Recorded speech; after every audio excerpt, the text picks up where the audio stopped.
어, 시작을 하셔야 될 것 같은데요. 김정석 박사님? 네, 들어와 있습니다. 네네. 박사님 바로 시작하시면 될 것 같습니다. 제가 진행을 하라고요? 바로 발제 시작하고 이제 발제부터 바로 하면 될 것 같습니다.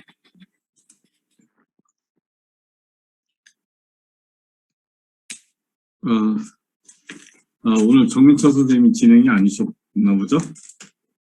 네네네. 진행자는 따로 없습니다, 박사님. 네, 오늘은 제가 발제하는 게 아니니까. 네네네. 이야기를 끌어가 주시면 좋겠습니다. 예, 김영란 교수님께서 먼저 오늘 김영란 교수님하고 양정수 선생님 두 분의 발제가 있는데, 발제 두 개를 이어서 다 듣고 같이 얘기하는 게 좋을 것 같습니다. 김영란 교수님께서 먼저 좀 발제를 해주셨으면 합니다. 부탁드립니다. 네, 안녕하세요. 김영란입니다. 소리 잘 들리시죠? 네. 네. 예, 오늘 두 사람 발제가 있어서, 가급적이면 좀 빨리, 하도록 하겠습니다.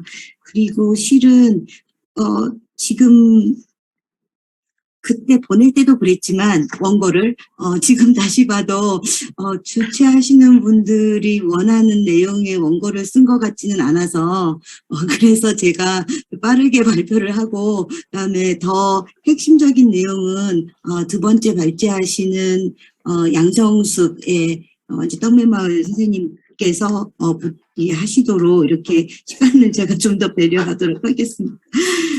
읽어보면 사회복지 관점에서 사회적 농업의 의미를 담았다기보다는 실은 사회복지의 입장이 어떤가, 더 나아가는 게 아니라 더 후퇴해서 김영란의 입장이 어떤가에 대한 내용으로 지금 자료가 만들어진 것 같다고 제가 다시 읽어보면서 생각이 들었습니다.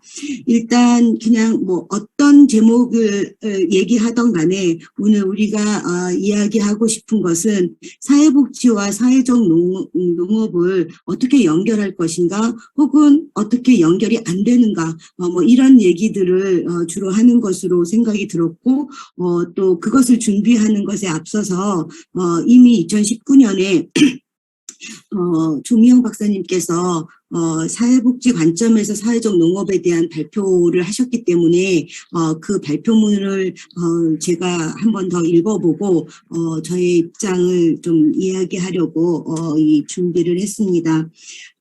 일단은 조미영 박사님도 저도 이 안에서 지금 우리 컬리큐엄 혹은 사회적 농업에 전체적으로 논의하는 사람들 사이에서 사회복지 전공자로 알려져 있고 또 그렇게 활동을 했고 그 안에서 농촌복지에 관심을 가지고 연구를 해왔던 사람들입니다. 저희들의 입장에서 봤을 때 사회적 농업을 처음 대할 때는 사회적 농업으로 농촌의 복지 인프라가 부족한 농촌에서 어떤 사회복지 실천을 할 수 있겠다라고 하는 생각을 했고 조명 박사님 지금도 그 생각을 유효하신지는 이따가 토론에서 들어보기로 하고요. 예, 저는 이제 그런 생각은 했으나 실은 사회복지에서는 제가 상당히 소수자에 속하는 사람이어서 제가 생각하고 있는 사회복지라고 하는 것은 실은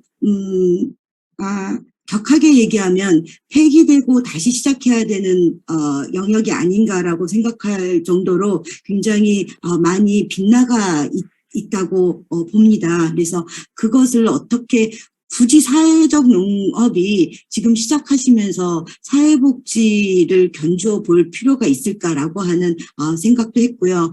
또 한편으로는 사회적 농업이라고 하는 것을 사회복지가 함께 하다 보면 사회복지도 바뀔 수 있는 것 아닌가라고 하는 가능성에 대해서도 생각해 봤습니다. 그래서 주로 그런 얘기를 두루뭉실하게 오늘 간단히 얘기해보려고 합니다.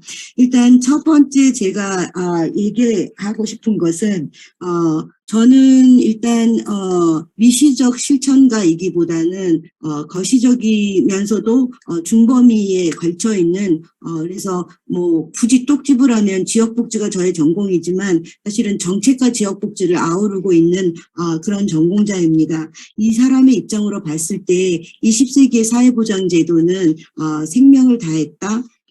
결과적으로 사회보장제도의 실은 20세기의 베버리지 보고서에 입각해서 영국에서 사회보장제도를 만들 때의 당시의 상황과 지금의 상황은 너무나 달라졌기 때문에 특히 가장 꼽는 것이 완전고용이라고 하는 것을 바탕으로 해서 사회보장제도가 만들어졌다면 지금은 완전보장은커녕 실업이라고 하는 것, 실업 자체가 오히려 보편적인 그러한 상태에서 실은 사회보험도 허술할 수밖에 없고 그러다 보니 공공부조라고 하는 그 안전망이 상당히 붐비게 되고 이렇게 붐비는 가운데에서 실은 사회복지 예산을 확대하지 않는 한은 실질적으로 이 공공부조가 안전망의 구실을 할 수 없다는 것 뭐 이런 것들을 좀 길게 설명을 했습니다. 지금 다시 원고를 보면 뭐 이 이야기를 이렇게 길게 썼을까 싶기도 한데요. 하여튼 그래서 결과적으로 완전고용의 신화가 무너지면서 국가 기반이 흔들렸고 또 뭐 코로나 같은 경우 또 플랫폼 경제 뭐 이런 것들이 현재는 사회보장 체제를 계속 유지할 수 없게 만들고 있습니다. 그렇게 되면 사실은 전보다 많은 사람들이 보장 체계 안에 들어올 수 없기 때문에 비슷한 처지의 가족이나 이웃 혹은 신자유주의에 포섭된 지역사회, 국가 이런 것으로부터 도움을 받을 수 없게 되고 결과적으로 고립되고 그래서 어쩌면은 그들의 사회적 지위가 사회 안에서 아예 지워져 버릴지도 모르는 그렇다면 사회적 농업이 원래 얘기했던 사회적으로 배제된 사람들을 사회 안으로 끌어들이는 농업 실천을 하겠다라고 했을 때 대상자는 확실히 많이 늘어날 수 있다라고 생각이 들고요. 이미 많은 지금의 현재 상황은 사회적으로 배제된 사람이 결과적으로 사회복지 제도에서도 배제된 사람들로 이야기될 수 있고 이런 부분에서 이렇게 사회보장 제도가 후퇴하고 소멸하고 있는 이 상황에서 사회적 농업은 복지에게 무엇을 줄 수 있을까? 여러분들은 사회복지가 사회적 농업에게 미칠 수 있는 어떤 영향이나 관계를 궁금해 하실 텐데 저는 이런 입장을 갖고 있다 보니까 사회적 농업을 통한 구원 혹은 사회적 농업 애로의 구애 같은 것들을 생각하게 되는 거죠. 그래서 어쨌든 사회복지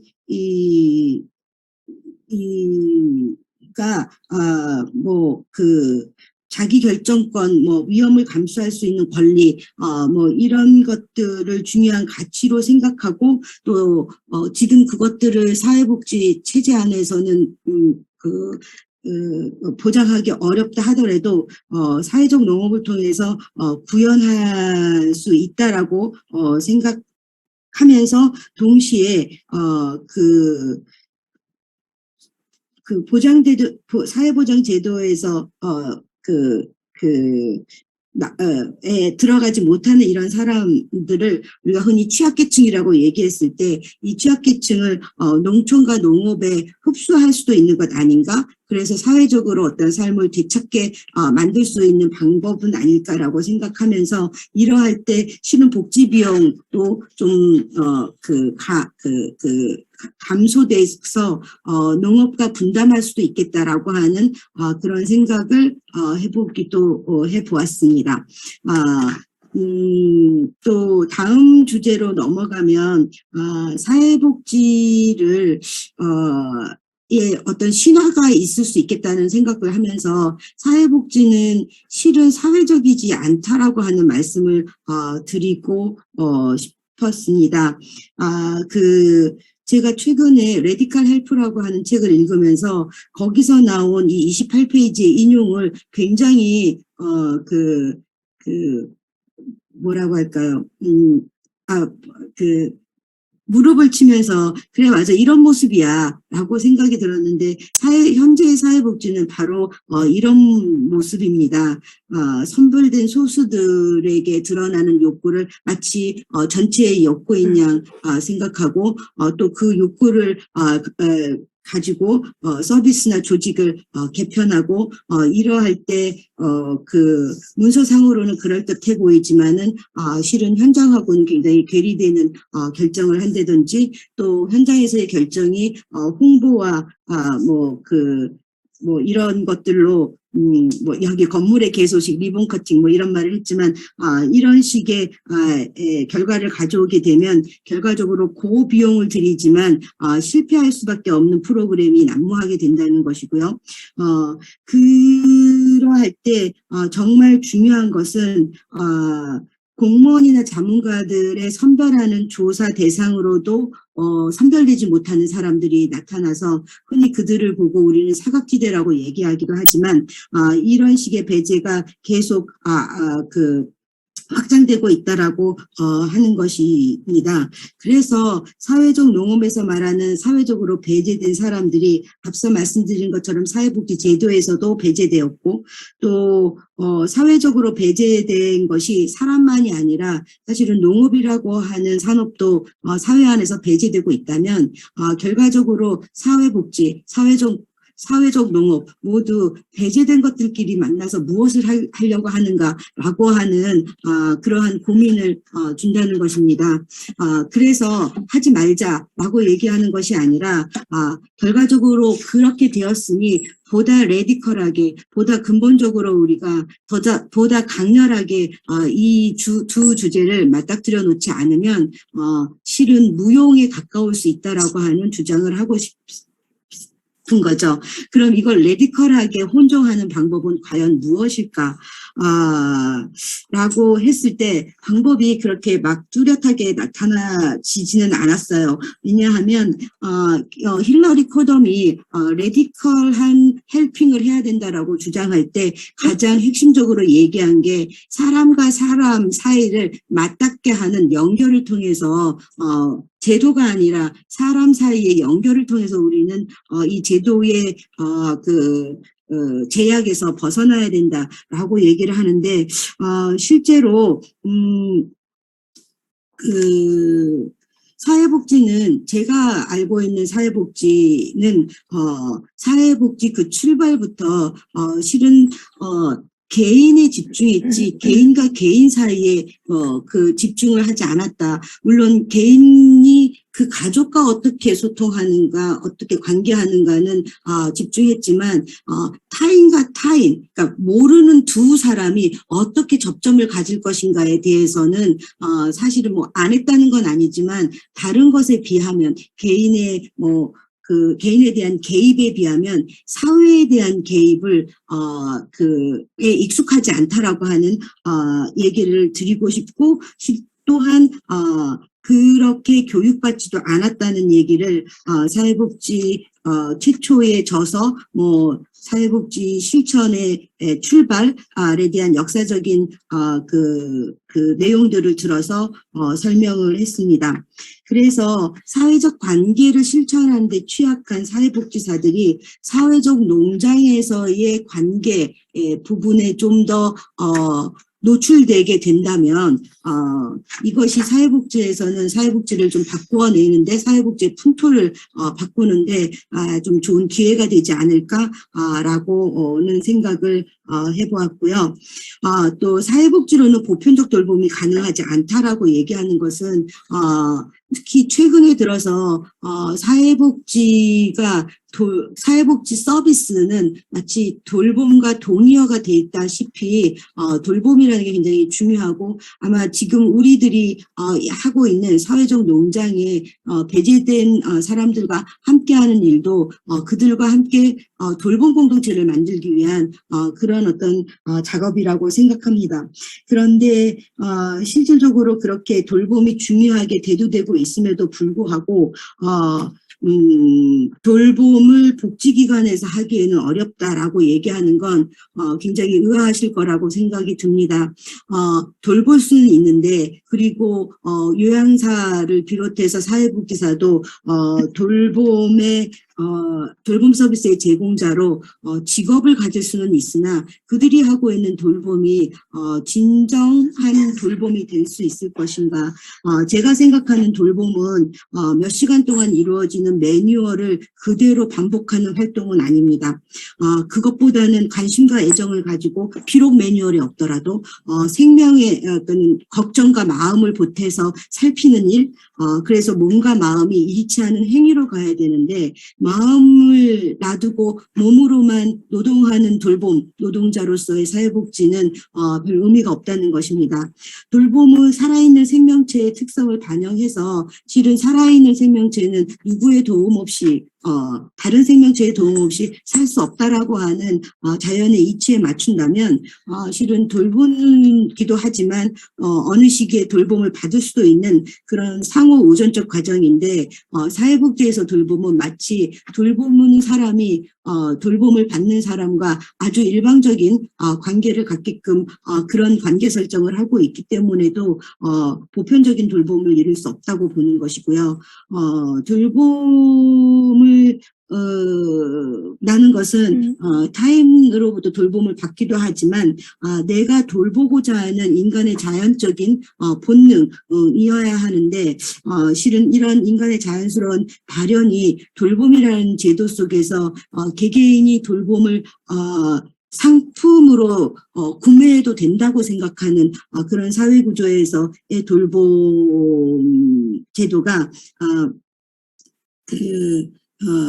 실질적으로 돌봄을 행하는데 도움이 되지 않는다는 거죠. 제가 썼지만 돌봄은 사람과 사람 사이의 끈끈한 연결이고 인내를 동반한 건전한 애착이 되어야 되는데 사실 제도 안에서 돌봄은 인내를 동반할 수도 없고요. 그 시간에 맞춰서 딱딱 15분, 1시간, 3시간 이렇게 맞춰지는 그리고 대상을 계속 돌아다니면서 애착이 아니라 실은 개개의 흩어지는 그런 분리 속에서 돌봄이 이루어지는 것이기 때문에 돌봄의 사회복지를 하기는 어려울 수 있겠다라고 생각합니다. 그러나 사회적 농업이 제대로 운영할 수 있다면 사람 간의 관계를 그런 그 농장 안에서의 긴밀한 애착으로 서로 돌보고 성장하게 만들 수 있다면 또한 사회적 농업이 갖고 있는 농사, 식물과 또 동물과의 관계 이렇게 자연과의 돌봄까지도 확장할 수 있다면 실은 사회복지만으로 이룰 수 없는 가장 확장되고 강력한 보편적 돌봄이 이루어질 수 있다라고 생각합니다.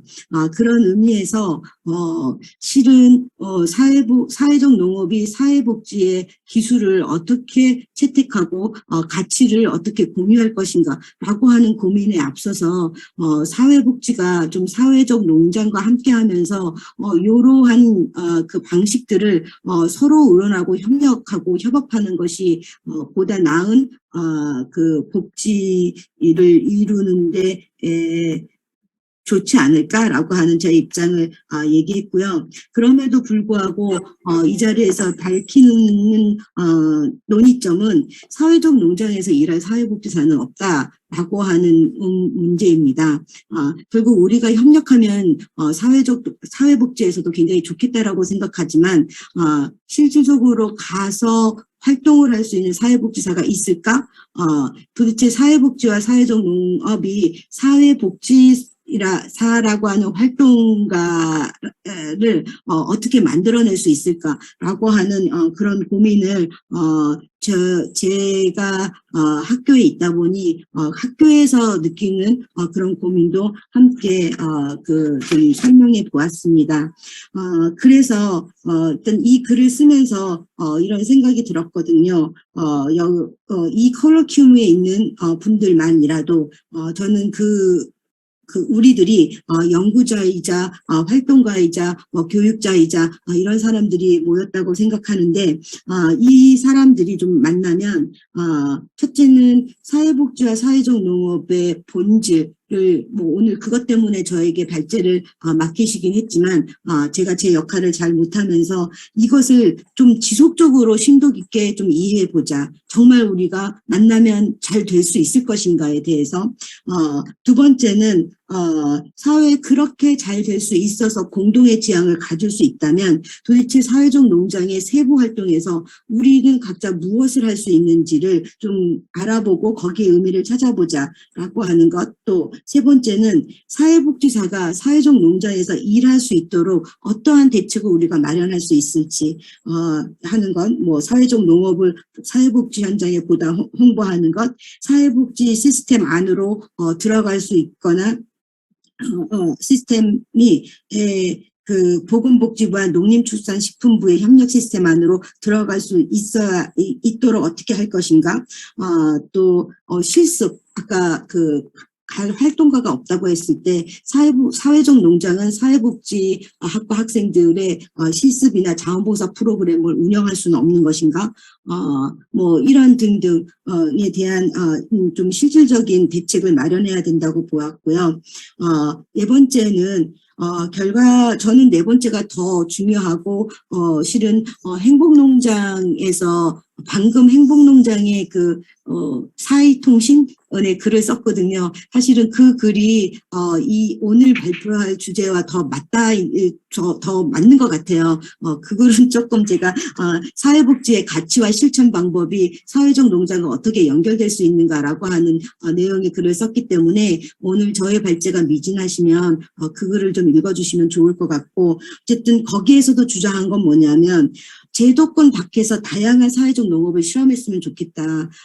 이미 말씀드린 것처럼 제도권 안에 있는 사회복지는 실은 굉장히 생명력을 잃었기 때문에 그것은 우리 사회가 그렇기도 하지만 사람들의 혹은 제도의 생명을 죽이는 신자유주의라고 하는 문제에 봉착되어 있기도 하지만 사회복지 자체가 제도적으로 평가 시스템이든 또 그런 예산이든 등등에서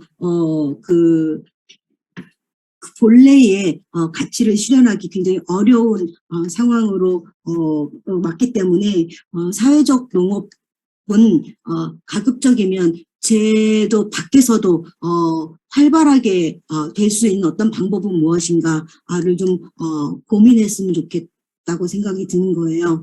그렇다면 제가 생각할 때 사회복지가 보다 생태주의적 사회복지 로 가고 그 이론과 그다음에 사회적 농장이 본연의 사회적 농장의 가치대로 간다면 둘은 굉장히 조화롭게 만날 수 있을 것이다 라고 하는 생각이 들었고, 이런 방식으로 둘이 만나는 것은 제도권 밖에서 이루어질 이라고 생각을 하는 것입니다. 그러려면은 사회적 농업도 어느 정도 제도권 밖에서 사회복지도 또 그렇게 한번 실험적인 시도를 해보면 어떤가라고 하는 말씀을 드리면서 제 발제를 마치도록 하겠습니다.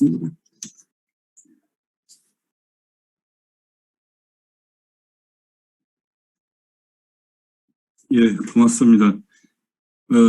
정미철 선생님이 들어오셨네요. 원래 정 선생님이 사회를 계속 보시는 거지 않습니까? 이 세미나는? 예, 아닙니다. 왜 그러세요? 저도 모릅니다. 네, 사회를 계속 보시고요. 이따가 저도 드릴 말씀이 있으니까 토론 한번 시켜주시면 됩니다. 저는. 예. 네, 사회는 정민철 선생님한테 넘기겠습니다.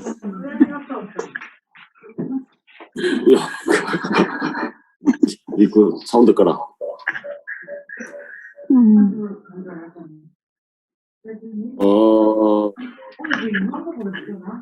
예. 이렇게 사회자가 중간에 바뀌는 경우도 있군요. 예.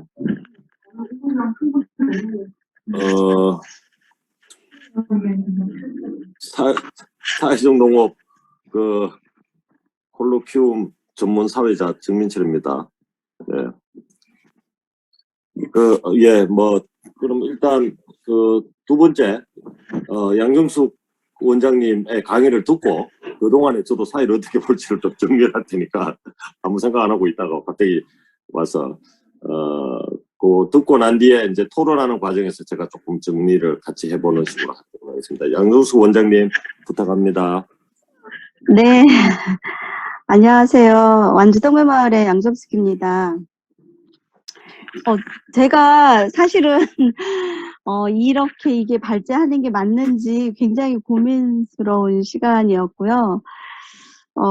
앞서서 김영남 교수님께서 사회복지 뭐 이론과 전체적인 현황, 그다음에 정치적인 것까지 다양한 고민들까지 먼저 나눠주셨는데 현장에서 있었던 저의 입장으로 이게 굉장히 좀 부담스러웠습니다. 오늘 이 자리가.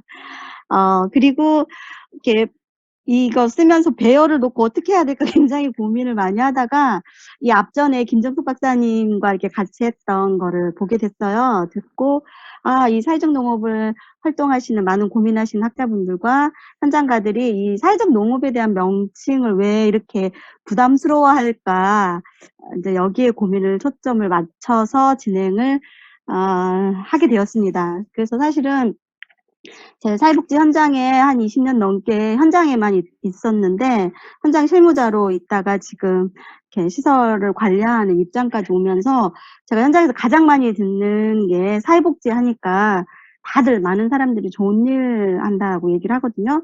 그래서 사회적 농업도 보니까 사회복지적 아까 교수님께서도 얘기를 하셨지만 사회복지가 가지고 있는 다양한 커리큘럼 그다음에 다양한 의견, 가치, 우리가 고민하는 거, 이 모든 거를 사회적 농업이 같이 하고 있구나 이런 생각에 정점을 맞춰서 진행을 했어요. 그래서 사실은 사회적 농업을 사회적이라는 우리가 단어에 붙어 보면 지금 같이 사회적 농업과 함께 부상하고 있는 것 중에 하나가 사회주택인데 주거복지 일환으로 지금 다시 생각하고 있는 게 사회주택도 마찬가지로 이 사회라는 단어가 붙으다 보니까 공익성을 모든 거를 담보해야 되는 듯한 그런 느낌이었고요. 사실 현장 활동가로서는 늘 사회복지 현장에 있으면서 그래 내가 하는 일은 다 공익적이어야 돼, 가치로워야 돼 여기에 항상 매몰되어 있었어요. 그래서 처음에 학과에서 공부를 할 때 한번 딜레마에 빠지고 현장에 나와서 빠졌을 때가 이렇게 사회복지는 영역을 깊이를 알아가면 알아갈수록 알 수가 없겠더라고요. 그거 할 수가 없겠다라는 거였어요. 그래서 아마 이 사회적 농업도 우리가 갖는 고민을 똑같이 하지 않을까 이런 생각에서 그럴 필요가 없다라는 입장에 제 앞부분에는 사회복지, 그다음에 소셜이라는 사회적이 갖는 어떤 의미 뭐 이런 것들에 대한 거를 쭉 그냥 이렇게 저 스스로 제가 정리하는 입장에서 진행을 해서 같이 논의를 해보겠다 싶었고요. 사실은 사회복지 사업은 사업인데 수식어에 사회가 들어가 있으니까 뭔가 방법론과 목표가 분명하게 하는 듯한 그런 사회복지 뭐 이런 고민이 됐고요. 그리고 사람을 돕되 사회를 도와야 되는 이런 생각. 그래서 예산과 아까 교수님께서 여러 지적도 많이 하셨는데 예산, 시설, 기술, 뭐 직접 돕는 물질적인 거든지 이런 것들을 전부 다 사회로서 돌봐야 되는구나. 뭐 이런 생각을 했던 것이 있고요. 그 다음에 또 하나는 사회복지는 사회를 만드는 사업이구나. 이런 맹점이 있었어요. 그래서 굉장히 지금도 어렵다고 아직도 하고 있지만 어려움. 그래서 사람을 돕되 그 사람이 아까 교수님이 얘기하신 생태적인 거 말씀하셨는데 사람을 돕는데 그 사람들이 살만한 사회를 만들어가는 것 이게 이제 사회복지적인 관점이 아닐까 이런 화두로 저희는 현장에서 지금 하고요. 그런 의미에서 사회적 농업 자체가 사회복지와 어원적인 것들을 굉장히, 그리고 지향하고 있는 것들, 가치나 기능, 목적, 이게 저는 사회복지적 용어를 그 속에다 다 담아놓은 듯한 느낌을 저는 받았어요. 그래서 김정수 박사님 발제, 다른 분들의 여러 발제들을 다 이렇게 저도 이렇게 훑어보면서 사회복지가 갖는 첫 번째 사회적 약자, 사회 문제, 그 속에서 돌봐야 하는 용어들, 이런 것들이, 그래서 그들을 뭐 자활과 자립을 시켜서 사회통합을 이루어야 된다라는 궁극적인 목표까지 사회적 농업이 지향하는 거와 사회복지가 지향하는 것이 다르지 않다. 이런 느낌에 저는 사회복지 현장가로서 사회적 농업이 이렇게 출몰하고 저희 쪽에서는 그렇게 얘기를 했는데, 확장되고 많은 사람들의 인식 속에 있는 게 굉장히 반가운 사람 중에 하나고, 그 다음에 뭔가 이렇게 사회적 농업에 하나 얹혀가고 싶은 마음. 아까 김은영 교수님께서 사회복지 농장에 사회복지사가 없다라고 했는데, 저희는 오히려 사회복지 농업, 사회적 농업에 사회복지가 좀 한 발을 좀 디뎌서 왔던 거를 두 발을 넣고 싶은 그런 심정, 이런 심정이 요즘 갖는 느낌이에요.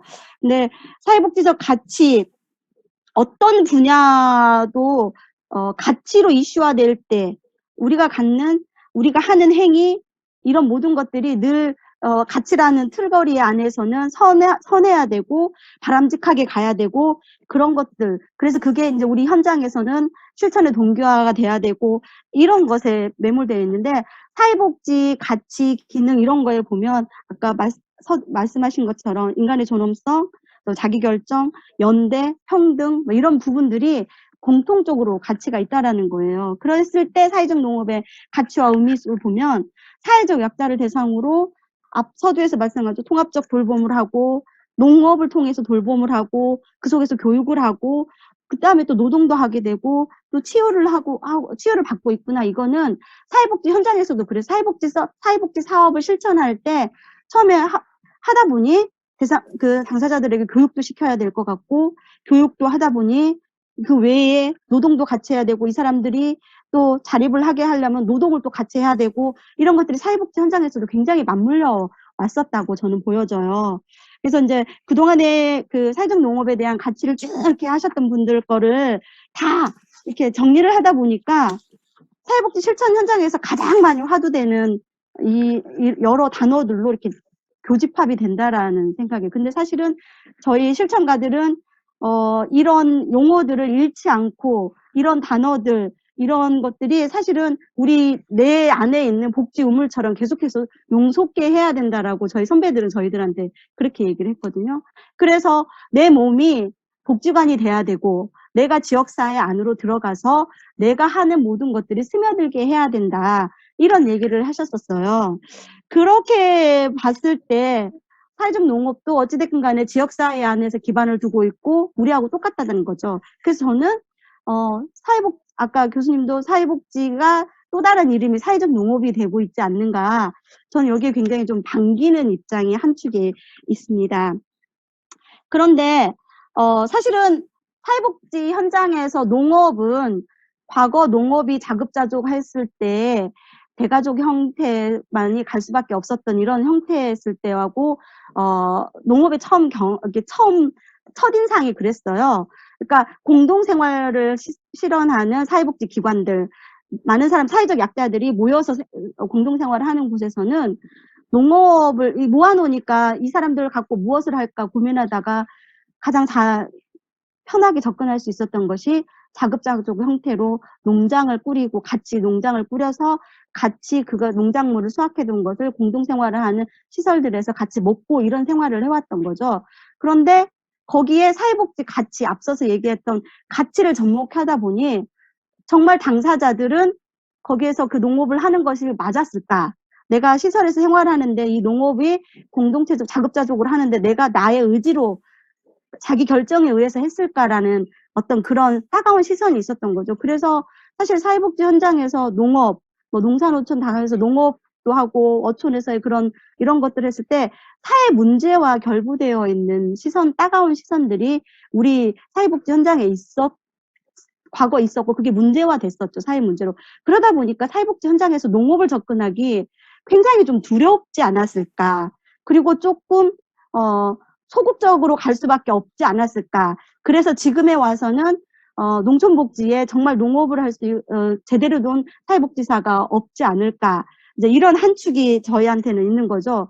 그래서 과거에 농업이 사회복지 현장에서는 계속 프로그램화외 단발성 프로그램밖에는 접근하지 않았다라는 경우가 많죠. 그럼에도 불구하고 그러면 사회복지 현장에서 왜 이렇게 농업 활동, 농장 체험 뭐 프로그램을 자주 썼을까? 그리고 아주 오래도록 이렇게 써왔을까라고 생각을 해보면 치유농업을 예를 볼 수 있을 것 같아요. 물론 접근하기도 편했고 여러 가지도 있겠지만 가성비도 물론 좋았어요. 현장에서는 사회복지 현장에서 자원이 너무 부족한데도 불구하고 이 작은 가성비로 많은 사람들이 참여할 수 있었고 그걸로 또 다른 성취욕도 있었고 이런 부분이 있는데 치료를 보면 어쨌든 인간이 생태적으로 가지고 있는 체질적으로 가지고 있는 이런 것들을 봤을 때 자연과 친화적으로 가는데 굉장히 방어 기제가 낮고 특히 장애인 쪽에서는 이건 공격형이나 최근에 이제 발달 장애인들의 공격성에 대해서 많이 논하고 있는데 이랬을 때 그런 공격성을 완화하거나 이런 게 농업 활동이 굉장히 효과가 좋더라. 이게 이제 하나의 치유 농업에서 나왔던 거고 이게 이제 외국에서도 어쨌든 지금까지 많이 소개되어 있던 외국 사례에서도 치유 농업이 굉장히 많이 부각된 게 그런 영역이 아니었을까. 이제 그런 고민들을 쭉 해왔고요. 그렇게 따졌을 때 사실은 우리 사회복지 현장에서도 그다음에 원래 치유농업이 지금 먼저 이렇게 많이 부각된 것도 사회적 농업보다 그럴 수밖에 없었던 어떤 그런 단편적인 것을 보여주지 않는가 이런 생각이 들고요. 사실은 또 하나는 아까 신자유주의 얘기하시면서 했지만 저희가 2000년대에 사회적 경제라는 용어, 사회적이라는 용어가 처음 했을 때 저희 이제 사회적 경제 연대 처음 운영했던 사회투자재단이나 이런 데서 2000년대에 장원범 박사님이 미국 유학을 가시기 직전에 저희들하고 마지막 스터디를 했을 때 그 제3섹터의 사회 서비스를 얘기를 하셨어요. 그 제3섹터, 이게 사회복지 영역에서 시장에서는 할 수는 없고 개인이 하기는 어렵고 그러나 기업이 덤벼들지 않고 그럼에도 불구하고 우리 사회에 반드시 필요한 그 제3섹터의 영역에 돌봄을 넣었었던 거죠. 그래서 사회적 돌봄을 그때 당시 얘기를 하는 과정이었었는데 저는 이제 저희 사회복지사 활동가로서 봤을 때 사회복지 사업과 사회적 농업 그 가운데에 농촌복지에 대한 여러를 얘기를 할 때 사실은 사회복지가 교수님도 우려했던 거 사회보장제도를 우려했던 거 저도 많이 공감하는데 사실은 원래는 다 내가 했던 것들이었거든요. 내가 다 했던 건데 어느 날 제가 농촌에서 보면은 처음에는 보편적인 복지 아래 누구나가 옆집에도 수급자가 되니까 나도 농촌에 자녀들도 다 잘 사고 있는데 저 노인네가 어르신이 그렇게 표현을 하시는데 워딩을 그대로 하자면 저 노인네 언제 수급자가 됐어? 뭐도 봤는데 이런 얘기들을 하시는 거죠. 우리가 가니까. 그러니까 나도 수급자가 될 수 있는데 나도 되고 싶은데 나도 그래서 세금도 혜택을 받고 도시락 서비스도 받아야 되고 반찬도 받아야 되고 이런 것들이 계속 오고 갔던 거죠. 복지가. 그게 이제 농촌복지의 대부분이었다라고 저희는 보여요. 근데 그러다 보니까 정말 농촌에서 원래 했던 공동체성 이런 것들을 저희가 복지가 오히려 훼손하는 상황이 발생이 됐던 거죠. 그래서 원래 우리가 가지고 있었던 마을 공동체의 그런 활동들 그다음에 이제 노인으로서의 위상, 어르신으로서의 지역사회에서 갖는 위계감 이런 것들이 굉장히 천덕꾸러기 복지를 하는 천덕꾸러기 같은 그런 느낌이 될 수 있도록 복지가 어느 정도 막 쏟아내버리는 상황이 됐던 것 같아요. 그래서 생각해보니까 과거로부터 농촌은 장애가 있든 장애가 가장을 잃었든 모든 사람들이 사실은 공동체를 꾸리면서 살아왔는데 복지라는 서비스가 툭 들어가면서 이런 것들이 전부 다 단절되게 했다라는 거죠. 그러면서 이제 사실은 돌봄이 상품화되고 시장에 내몰리는 상황이 되고 그래서 그 시장을 선점해 가려고 하는 게 또 사회복지 현장이 돼버렸어요.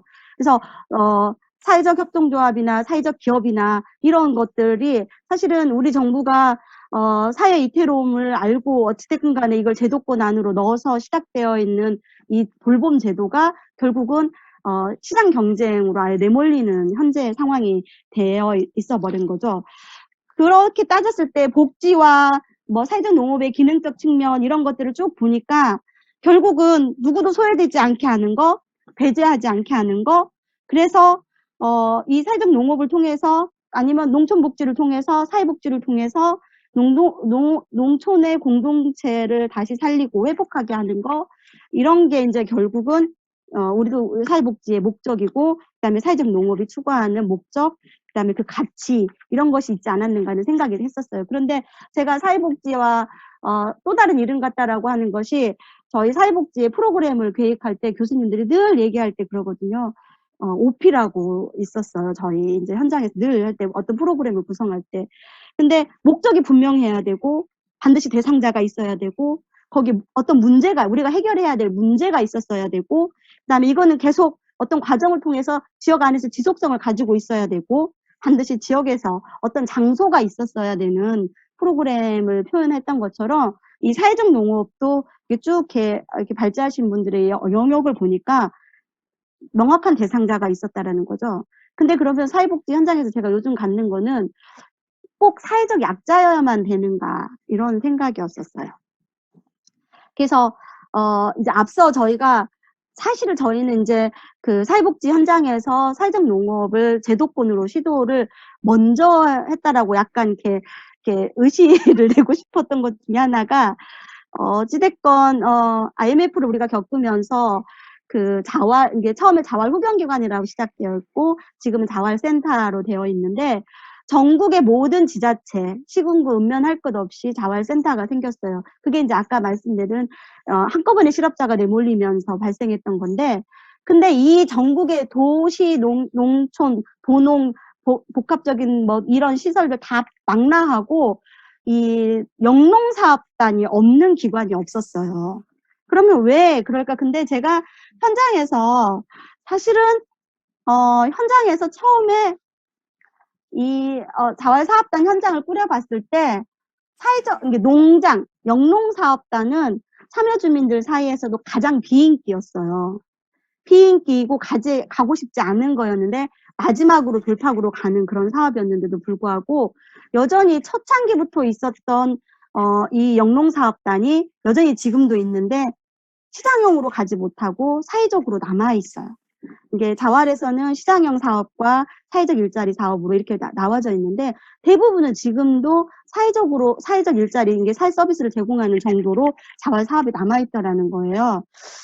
그렇게 따지는데 이거는 그러면은 또 우리 그 직업재활시설에서 장애인들이 데리고 가장 많이 또 시도해봤던 사업 중에 하나가 영농사업이에요. 근데 상품성을 기대할 수가 없었어요. 저도 저희 중증 장애인 30명을 데리고 깻잎도 해보고 뭐 방조고추도 해보고 이것저것 다 해봤거든요. 근데 이거를 갖다가 팔 수가 없는 상황이었었어요. 그래서 그러면 농업이라고 하는 것은 정말 농업을 해서 우리가 공동으로 노동과 연결될 수도 없고 이거는 독립할 수 없는 건가? 아니 자립할 수 없는 건가? 생산성이 없는 건가? 먹고 사는 문제가 여기서는 이루어질 수 없는 건가? 라는 어떤 그런 딜레마에 우리는 항상 있었어요. 현장에서 활동가로서. 그래서 사회복지사가 농업인으로 성장할 수 없었던 게 무엇이었을까? 이런 여러 갈래를 저희도 고민을 많이 하거든요. 근데 사회복지 현장에서 지금도 저희 시설에서는 떡을 하지만 제가 쑥과 모시를 직접 재배를 하거든요. 근데 저희 활동가들 중에서도 농장에 가는 거를 제일 두려워해요. 지금도. 그래서 이제 저하고 저희 국장님하고 몇몇 이제 지역의 어르신들을 모시고 농장에 가서 쑥을 재배하고 이렇게 쑥을 캐고 이런 작업들을 하거든요. 그래서 농업이 왜 그럴까? 자활에서랑 저희 직업재활 가장 사회적 약자라고 하고 기능이 약하다고 하는 우리들이 가장 많이 접근하는 게 농업인데 왜 그럴까라고 보면 저는 어렸을 때 저도 이제 저희 부모님이 농업을 하고 지역이 다 하고 있지만 지금도 농업을 하고 있지만 부모님들이 아까 이거는 이제 아마 젊은 층 교수님이 염려하시는 사회복지사들이 농업을 하지 않는 거하고 맞을 건데, 농업은 어렵고 힘든 일이야. 왜 그 일을 하려고요? 를 가장 많이 들었어요. 절대 농사 지으면서 저희 부모님이 평생 농사를 지었는데도 불구하고 절대 농업을 업으로 하지 말아라는 말씀을 하셨어요. 근데 왜 그럴까 했는데, 저는 농어민이 온전한 농업의 주체가 되지 못했구나, 주인이 되지 못했구나, 왜 그랬을까, 이제 이런 고민들을 지금 하면서 사회적 농업을 바라보고 있는 것 같아요. 그렇게 따졌을 때 사실은 그래서 사회복지적 관점에서 농업의 굉장히 저는 확장성을 지금도 많이 기대하고 있는데, 저희 사회복지가 처음에 현장에서 그랬어요. 저희 현장의 활동으로 참여했을 때, 너 혼자만 사회복지를 하려고 하지 말아라. 너랑 같이 참여하는 그 당사자, 그 주체도 사회복지사가 될 수 있다라는 게 저희 스승님, 저희 선배들이 늘 저희한테 해주는 피드백 중에 하나. 저희가 현장에서 힘들 때 하는 게 그거였거든요. 그런 것처럼 사회적 농업에서는 계속 보니까 농어민이 주체가 돼야 된다고 하고 농어민 중심의 이런 그 틀거리가 있더라고요. 근데 저는 이제 저희 사회복지 현장에서는 이제 전달 체계로 지금 확장이 많이 되고 있긴 하지만, 내가 사회복지사가 되듯이 옆집에 마을의 부녀회장님도 사회복지사, 이장님도 사회복지사, 우체국장님도 우체국 집배워 그 우편물을 반달하시는 분들도, 야쿠르트를 배달하시는 여사님도 사회복지사가 된다라고 저희는 얘기를 하거든요. 이런 것처럼 그 사회적 농업에서도 농어민이 물론 주체가 되지만, 농어민은 매개자의 역할로서 농어민을 성장시키고 동기화시킬 수 있는 이런 사회적 농업을 통해서, 그게 이제 틀거리는 사회적 농업이지만 이렇게 가는 것이 좀 필요하지 않을까. 그렇다라고 하면 사회복지가 기존에 겪었던 것들을 조금은 좀 단축해서 사회적 농업이 확장하는 데 좀 기반이 되지 않을까, 이런 생각을 현장에서 해봤고요. 그 다음에 두 번째로는 사실은 이제 통합의 실천 이런 거 있는데, 통합 안에 사실은 저희도 사회복지도 그러거든요. 왜 꼭 자활과 자립을 그걸로 해야 되는가, 이런 생각을 지금도 계속 하고 있어요. 때로는 정말 자활을 내가 하지 않아도 되는 사람들도 있고, 굳이 그것이 나의 그 사람의 당사자의 삶의 전폭적인 목적이 되지 않을 수도 있거든요. 우리가 자활과 자립과 자활, 독립 이거에 딱 매몰되는 순간 네덜란드처럼 노동이라는 것을 생각하지 않을 수 없더라고요. 지금도 저희 직업재활시설에서는 최소의 복지부 예산을 하고 나머지는 다 생산해서 30명이 먹고 사는 구조를 여기서 만들고 있거든요. 그렇게 하는데 굉장히 부담스럽고, 그러니 이 일에 대해서 먼저 내가 부담을 갖으니까 접근하기 어려움이 있었다라는 거죠. 그래서 사회복지사들이 전문가주의에 빠졌던 이거를 사회적 농업은 갖지 않았으면 좋겠다. 지금도 사실은 현장에는 농업인이니까 농업을 해야 된다, 이런 생각을 하시거든요. 근데 농업인이 아니어도 농업은 할 수 있다라는 거를 좀 길을 열어주는 것이 누가 해야 될 것인가. 결국은 사회적 농업 활동가, 그다음에 사회적 농업인들이 해야 되지 않을까, 이런 생각을 좀 했고요. 그다음에는 아까 교수님께서 얘기했지만 저희 사회복지 쪽에서는 지금은 이 사회복지 정책만 가지고 얘기를 하지 않으려고 노력을 해요. 그래서 노동부의 기업과 연계하는 거, 사회적 기업을 우리가 만들어 보는 거, 이런 것들을 하듯이 그 정책과 정책의 연결, 그래서 부처 간의 그런 부분들을 위해서 연구하시는 김정수 박사님도 계시고 하시니까 이런 분들이 좀 많은 거를 해야 되고, 사실은 초기에 저희가 사회복지 프로그램들을 이렇게 뭐랄까, 판매한다고 할까요? 기업에 판매를 했던 것처럼 이거를 전략적으로 어떤 정책적으로 좀 하는 것에 해주시면 어떨까? 그러면 현장에 있는 현장 활동가들이 조금 더 편하게 다가가지 않을까 하는 생각을 했고요. 그래서 사실은 이제 가장 이게 이제 맞는지는 모르겠어요. 저는 이제 지금 현재 저희 완주의 이제 중간 조직이라는 것들이 저희는 앞서서 굉장히 필요하다, 이런 생각이 들어요. 사회복지도 우리가 다 전달하지 못했기 때문에 지역사회보장협의체라는 읍면동을 다 협대해서 이런 거 마을 주민들을 조직하고 이런 것들을 했던 것처럼, 사회적 농업도 중간 조직을 좀 더 강화시키고 이런 속에서 사람들을 통해서 지역에 그다음에 이 사회적 농업에 관심 있는 많은 사람들을 좀 끌어올 수 있는 가교 역할을 해주면 어떨까 이런 생각이 들었습니다. 그래서 저희는 지금 현재는 어떤 식으로 하냐면 사회적 농장에서 생산하고 있는 것에 저희 사회복지 시설들의 그 당사자들이 함께 참여를 하지만 거기서 생산되는 것들을 저희 완주 떡매마을 같은 경우에는 사회적 농장에서 생산하는 농작물을 저희가 전량을 수매를 해서 제가 원료화 사업을 지금 하고 있어요. 그래서 이렇게 사회복지 시설들이 생산성을 담보하는 저는 사회복지의 생산적 복지를 제일 싫어하지만 우리가 태생을 이렇게 갖고 있고 생산적 복지를 해내고 있으니 사회적 농업에서 하고 있는 이런 농작물을 사회복지가 한편으로는 그동안에 받았던 걸 이렇게 연결을 하면 어떨까 이런 생각을 하고 있어서 지금 저희 완주 떡매 마을은 지역에 이제 인근의 사회적 농업을 실천하는 사람들이 콩도 수매를 하면 전량 제가 수매를 하고 있고요. 그다음에 이제 뭐 고구마도 이렇게 수매했던 거를 전량 가져오고 이런 것들을 지역사회 안에서 유기적으로 좀 결합을 하면 괜찮겠다 이런 생각이 들었습니다. 그래서 결국은 사회적 농업이 지역 주민의 삶의 한 축으로 계속해서 정책 기반도 좀 만들어지고 이렇게 갔으면 하는 그런 기대를 저희는 현장에서 하고 있고요. 제가 굉장히 현장에서 제가 그냥 개인적인 느끼는 사회적 농업에 대한 저의 그 긍정적인 게 제가 더 많다 보니까 저는 이렇게 기대하는 마음으로 이렇게 부푼 마음으로 이렇게 말씀을 전달을 해드린 것 같아서 사회적 농업을 하시는 분들이 저희 같은 사람들도 있으니 좀 더 용기를 내셔서 확장성을 좀 가졌으면 하는 기대로 오늘 그냥 이 두서없지만 이 프로그램에 참여하게 되었다고 해주시면 될 것 같습니다. 굉장히 좀 뭐랄까 소박하게 저희는 이제 그러거든요. 그래서 온전하게 당사자가 사는 지역에서 사회적 농업이 좀 확장세를 가졌으면 하는 기대로 마무리를 하도록 하겠습니다. 감사합니다. 오늘 주제가 사회복지의 관점 입장에서 바라본 사회적 농업을 어떻게 이해할 거냐 뭐 이런 부분이거든요. 뭐 제가 시간이 아니 이렇게 많이 발표서 이 토론자도 많고 한데 그 시간은 이렇게 만들어놔가 제가 참 난감한데 일단은 이런 것 같습니다. 뭐 저는 처음 시작을 항상 장난으로 시작하니까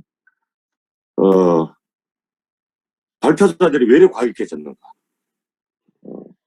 김영남 교수님 아주 과격하게 말씀하셔. 이게 그리고 또 발표자들이 준비를 왜 이렇게 많이 하는가? 원고가 이게 맞냐고 하는데 제가 보니까 아주 문제와 고민해야 될 지점을 아주 잘 정리를 많이 하신 것 같습니다. 이게 다 김전석 박사가 처음에 스타트를 그래 끊어서 그런 것 같은데 다음에 제가 발표해야 되는데 이걸 어떻게 하지? 그 걱정밖에 안 되는 상황이다라는 말씀을 우선 좀 드리고